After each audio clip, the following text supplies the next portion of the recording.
Everyone wants to believe it sort of like happens simply and quickly, and I think that unless it's your good friends, you don't really share that sort of information.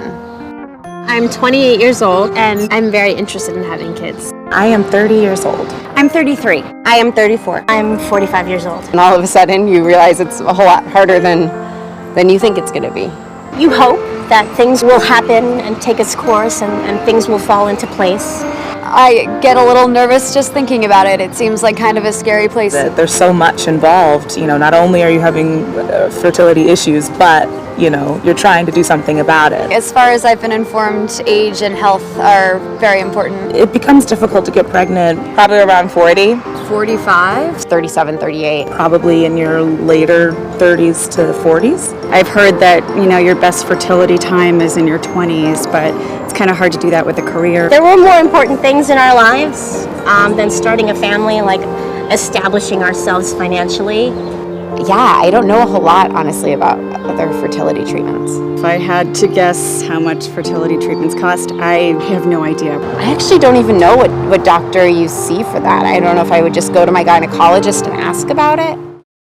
I don't really know what a reproductive endocrinologist is.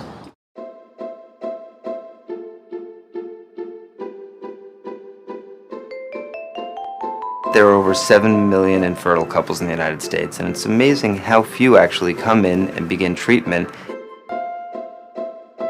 I'm Copperman. I'm a reproductive endocrinologist. A reproductive endocrinologist is an obstetrician gynecologist who's trained for an additional 3 years in the specialty of reproductive endocrinology and infertility. We can learn a lot of information just by talking to a patient. Are the eggs okay? Is the uterus normal? Are the sperm okay? Is the timing right? But ultimately, doing an ultrasound will tell us about the structure of the anatomy, and doing some blood tests will tell us whether she's healthy, whether her eggs are healthy, and what her ovarian age is. After those very basic tests, we can almost always figure out what's wrong. It could be as simple as finding the right time for a couple to have intercourse. There are fertility pills, fertility shots, or even an insemination where we process the sperm and put it right into the uterus. Sometimes it takes processes such as in vitro fertilization. In vitro fertilization involves giving fertility medications, and then we retrieve the eggs in a very brief procedure. That afternoon, the eggs are fertilized, and several days later, the best embryos are transferred back into the uterus. Today, it is incredible how precise we can be with the diagnosis and the treatment of infertility.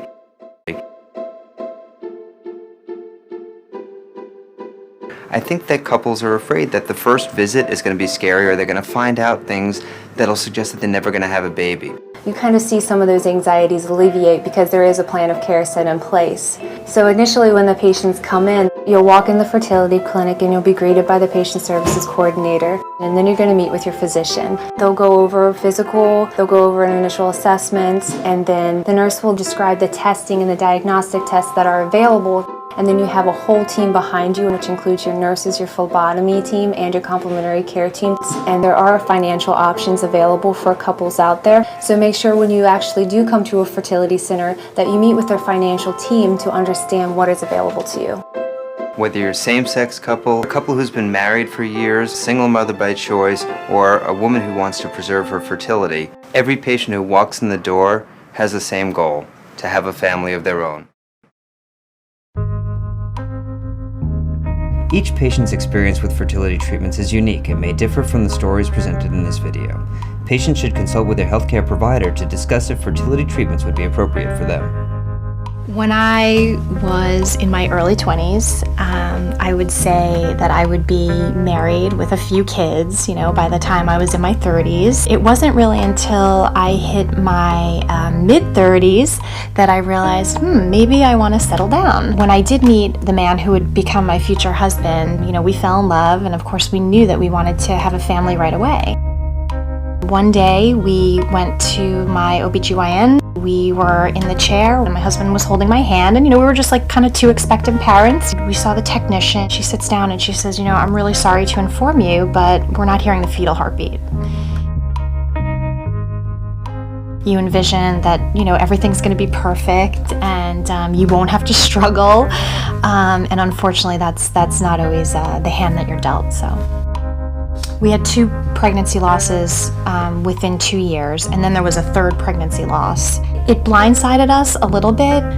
We're having trouble having children and we need to go see a specialist. And what does that mean for us? We made an appointment with this reproductive endocrinologist, and you need to have a sense of, I'm putting my hopes and dreams in this person's hands. We felt very comfortable and very safe, which I think is really important. Our goal was to try and get pregnant, and that's kind of what we focused on, was like the bigger picture. We switched reproductive endocrinologists 2 times, and each time we kept thinking, okay, maybe this person can help us, and if not, who can help us achieve our goal? And when IUI failed several times, that was when we kind of again moved on to the big leagues of IVF. I ended up getting pregnant. It was definitely worth it. I mean, I'm gonna start to tear up probably because we love our daughter to pieces. She's the best thing that ever happened to us. And when you think of 5 years ago when my husband and I thought we would never have a family, it is pretty emotional.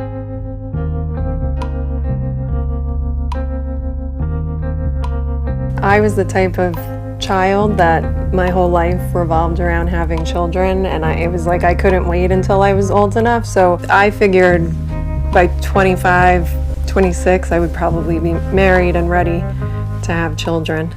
And I remember asking my doctor, when I was a teenager, I had irregular cycles. Do you think this is something that is going to return when I get to the point where I'm ready to have children? And she said, worry about it when the time comes. And then we got married, we got a house, and the next thing was, okay, it's time to have kids. And of course, the same thing happened when we decided we were ready.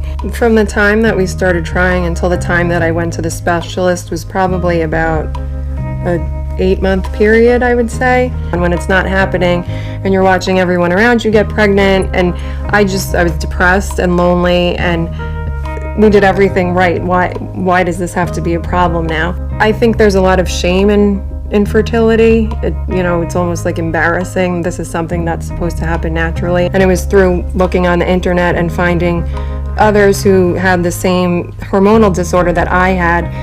I saw this term reproductive endocrinologist, and I started researching more about that, and it just seemed perfect. The woman that greeted you at the front desk had the biggest smile on her face. She was just, happy to see you there.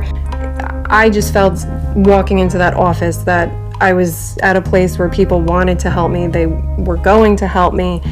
Our doctor recommended starting off with treatments, which we did. We did the same treatment for a couple of months, and that didn't work. And then we tried a different treatment, and that didn't work. And then finally she recommended trying in vitro fertilization, which had the best odds of working.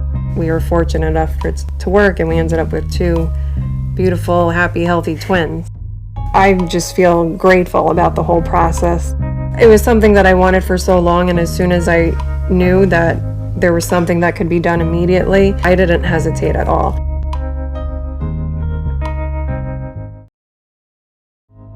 There are so many old wives' tales about fertility treatments.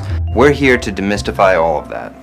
How do I know if I need to see a specialist? So if the couple's been trying to get pregnant for a year, it's time to get some help. And if a woman's over the age of 35 and trying to get pregnant, 6 months is more than enough time before she goes and seeks some help. I'm 31. Is that too old to have a baby? Absolutely not. Women who are 26, 36, and even 46 can get pregnant. Usually when a woman is over 44 or 45, we have to discuss other options, up to and including donor egg. But a 36-year-old has a lot of normal eggs generally, and often very quickly conceives. Do I have to bring my husband or boyfriend with me to the appointment? Whenever possible, we like to see both partners come in for the first consultation, because infertility ultimately is a couple's problem.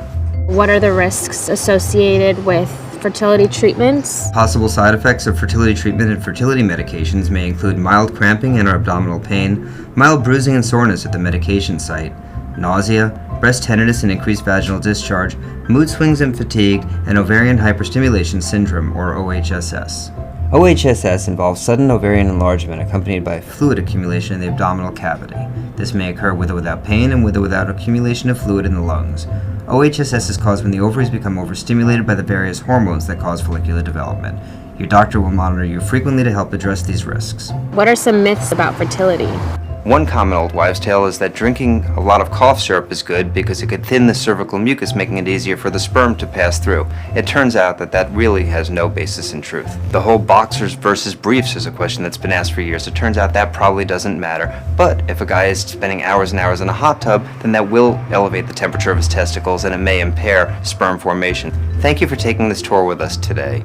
Hopefully you've learned a little bit about what your first visit will be like to a fertility center. You'll become empowered to ask the right questions, and once you take your first step, hopefully success will soon come your way. For more information, please visit fertilitylifelines.com.